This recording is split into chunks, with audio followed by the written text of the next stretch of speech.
Hey, I'm Captain Johnny Mainero with Blackwater Revival Guide Service here in Georgetown, South Carolina. Um, been guiding here for this is my third season guiding here. I'm a inshore fly fishing and light tackle guide here.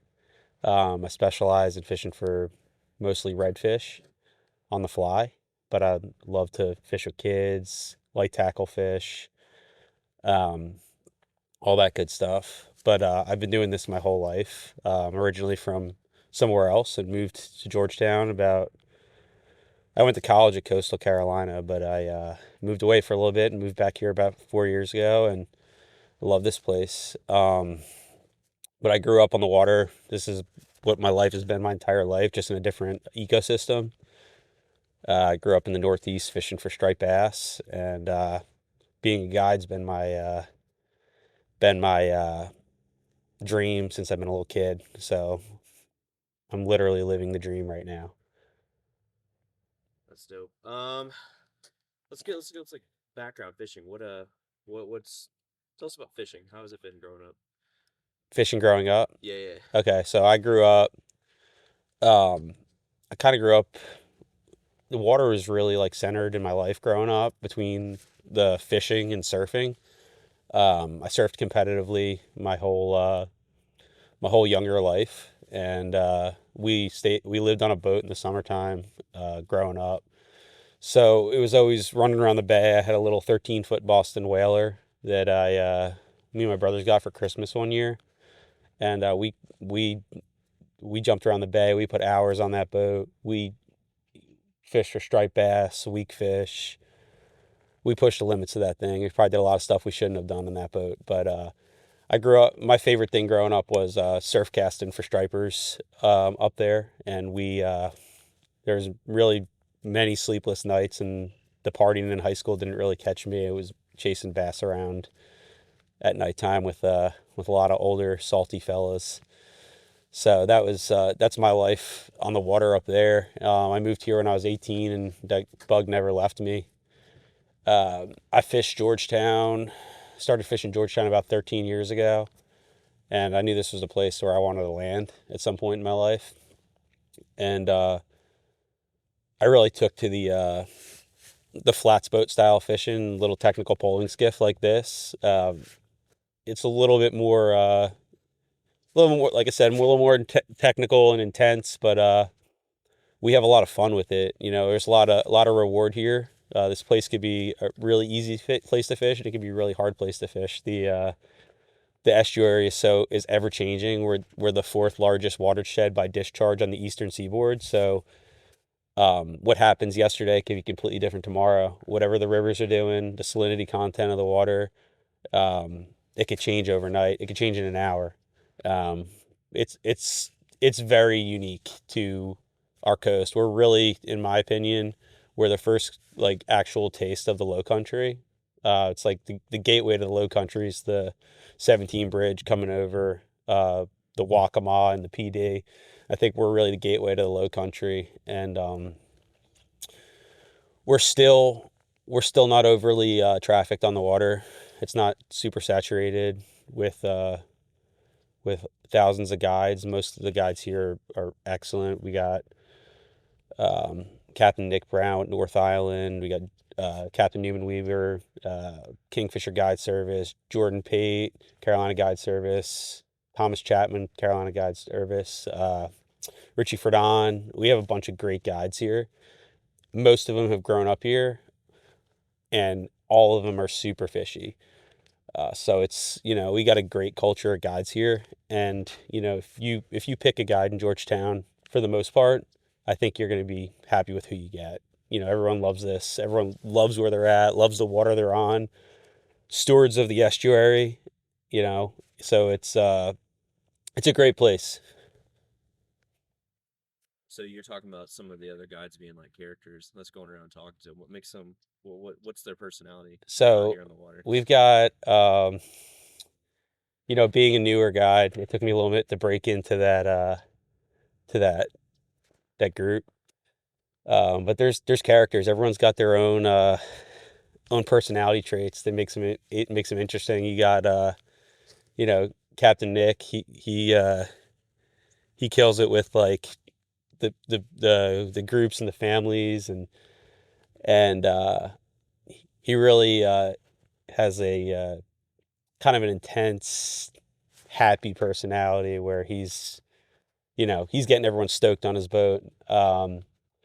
Newman's a really intense dude. Probably one of the best at what he does. Really intense dude. He's a scientist, man. Like he knows this place. He knows every in and out of this place, even though he won't admit it. He's intense, and Newman's somewhat of a mentor to me.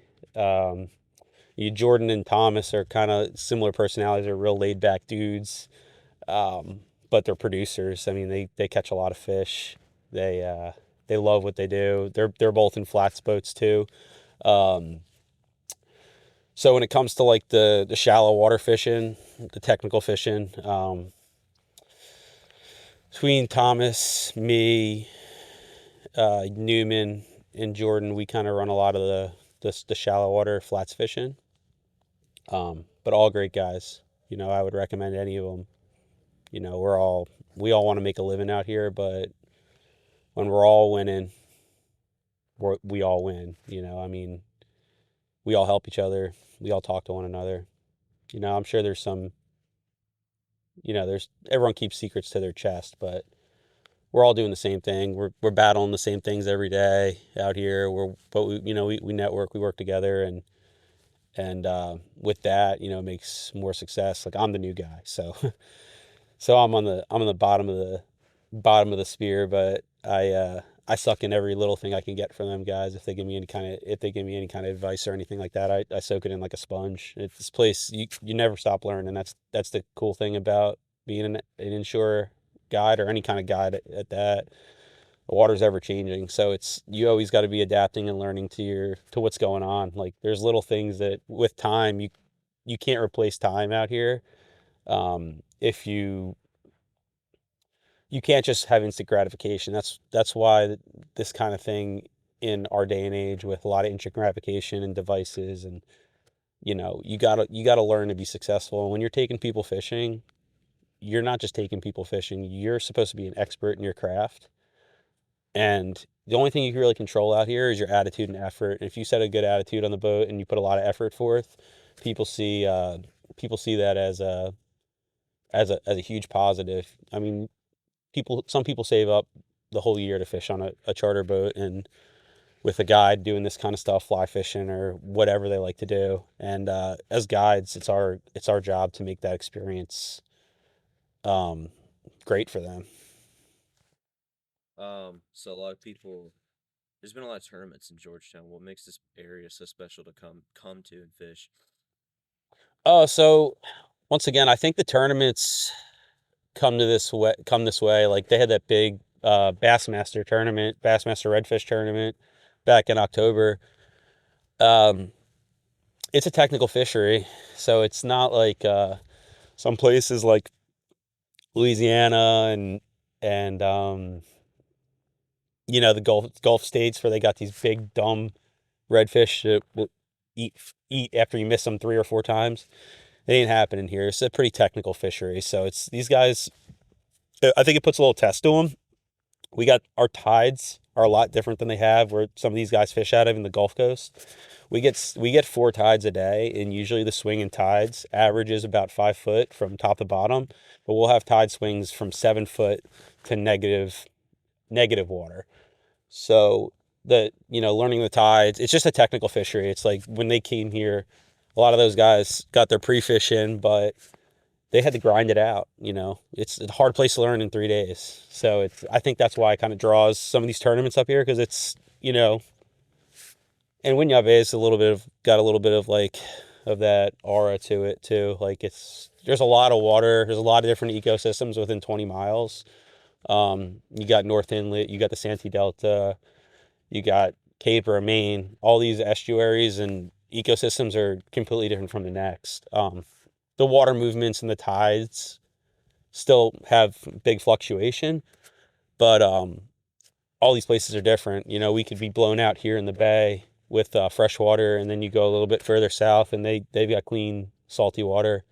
So it's like there's just a lot this area offers, and they run a lot of bass tournaments out of Winyah Bay too. So we got the ICW, which is the Waccamaw River, and then the PD in the Black, and I live up on the Black, but um, these bass guys will put in here in Winyah Bay in these tournaments, and they'll run. They have the ability to run to it's the Sandpit, the Waccamaw, the PD, the Black, both Santees. Shoot, some guys have traveled all the way down to Charleston from here, down the waterway, and fished, the Cooper River system. That's not optimal, but it's possible, and we got some really cool, the town's cool. It's real historic.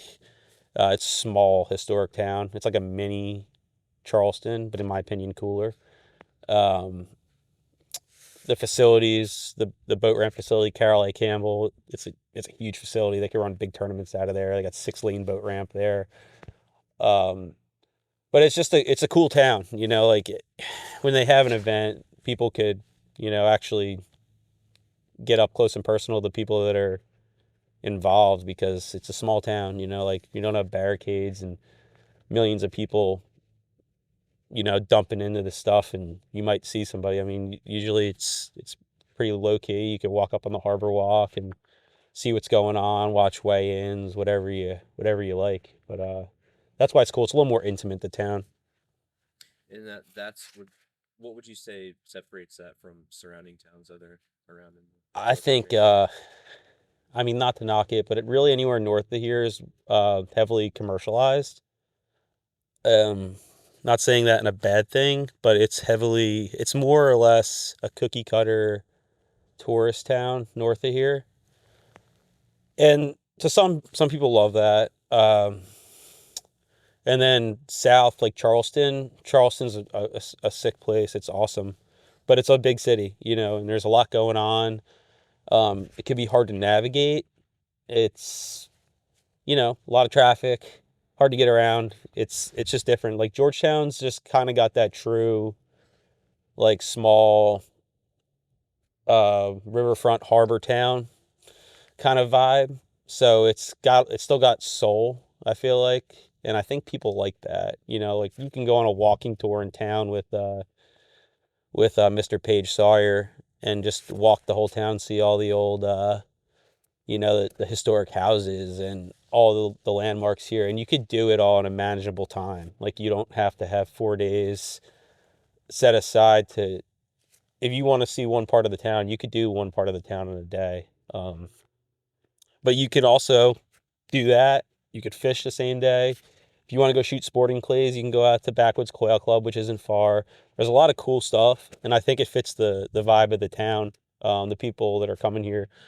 There's just a lot of, if you wanted to go to the beach, Pawleys Island, the south end of Pawleys Island is only 15 miles from the bridge. Um, so there's a lot for everybody here. There's the little boutique shops in town for the ladies, and you got your cool clothing shops like your Black Mango Outfitters for the guys, and cool restaurants. Everything's pretty much waterfront, and there's a little bit for everybody here. And it's like it's not intimidating. It's just a very welcoming town. When I moved here or back this way, they people were calling me that I never even knew existed. Hey, I heard you're moving to Georgetown. I just wanted to give you a call and introduce ourselves. And I was like, God, these people are friendly, So there's a lot of good people here, and people are pretty welcoming to the area. Perfect. Okay. Perfect on Georgetown. Now tell me, have you ever been out here and like had some wild shit happen? Like some sketchy wild shit, like fighting the environment or anything? Yeah. Just some wild stuff happen? So Winyah Bay today, you'll see the videos. It's pretty tame today, pretty nice. Slick cam as they call it in North Carolina, and days like this are dreamy. But I've been the one thing I will say about, if you're coming to Winyah Bay with your boat, the one thing I will say is keep an eye on your weather forecast. Between tide changes and winds and storms and summer squalls and stuff like that, this place can change like on a dime. I'll give you a story. Me and my buddy Jacob were fun fishing one day, middle of summer, it was 100 degrees out. You know, you wouldn't think it would be anything bad. It was a nice day, and we fished our flood tide, and the sun was starting to go down, and the wind picked up, which was kind of odd. It started blowing about 25 to 30 out of the southwest, which is on a falling tide, a pretty tough wind across one of these bays in here. And we came to the mouth of the no man's friend, and it was like 3 and 4 foot chop, and it was either stay there or come home.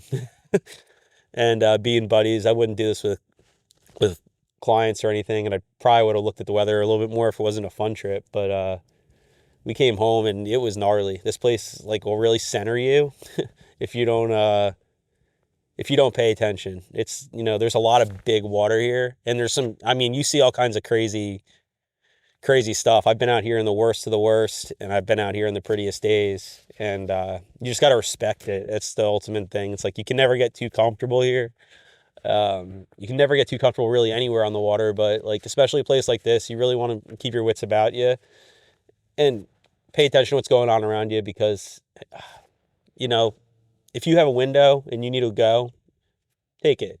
Like you might cut your trip short, but it's better than having a rough go to get home. So that's it's definitely known as a place that in the history of the town.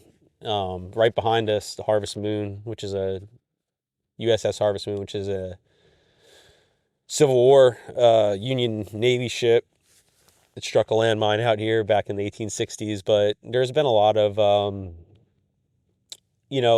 entrance to Winyah Bay at the jetties and the lighthouse. There's been a lot of water rescues, and it's just a place you really got to keep your wits about you. If you don't know the place, it's good to study it a little bit. Everything's ever changing in here. The main channels are pretty safe, but when you're getting off the beaten path like we are, if you're not here all the time, it's always good to take it slow, because the bottom changes so frequently here, and you just want to be safe. I mean, you want the ultimate goal at the end of the day is to your ultimate goal is to catch fish, but the ultimate goal is to really get your boat back on the trailer at the end of the day. So that's kind of where I'm at with that. Real quick, go back and like talk about like the business side. Yeah. To like state your business and like we like two sentences, like we are this, we do this. Okay. Okay. Should I say my name again? Yeah, go. Okay. I'm Captain Johnny Mainero, Blackwater Revival Guide Service here out of Georgetown, South Carolina. We're a inshore fly fishing and light tackle guide service. We specialize in shallow water fishing for redfish, speckled trout. Our goal is to provide our clients with like a second to none experience on the water and help them achieve what they came here to do. Fishing's never a guaranteed thing, especially when you're making it harder than it is, throwing a fly or artificial baits. But our goal is, to really just give them the next level experience. And I believe all the guides here have that same mentality. So Hell yeah. Okay, what are we missing? Are we missing anything? um You want to talk about the fish that are kind of specific to this area yeah. and what you usually Yeah. go for? All right. So here, the Southeast in general, we're kind of fishing for the same stuff, basically from Virginia to Florida. Our species here in the Southeast, the Lowcountry, that we're really targeting are redfish and speckled trout. Obviously, flounder. There's a heavy flounder following in this area too. I'm more of a redfish and trout guy, but the unique thing about redfish, and this is near and dear to my heart, redfish are not migratory fish in their younger years. They're born, the estuary that they're born in, say North Inlet or the Santee Delta, the estuary they're born in, they, for the most part, spend their first years until they hit about 30 inches in those estuaries before they spawn. So they're home bodies. So the one thing I always tell people to be cognizant about with redfish is, yeah, there's a harvest limit on redfish, but the population that's in our estuaries is our home bodies. They're not, there's not new ones coming in other than a spawn. So when you're taking a limit every day, just think about that. You know, the schools of fish in the wintertime and all that, these fish, this is their home. They're going to stay here until they get offshore and spawn.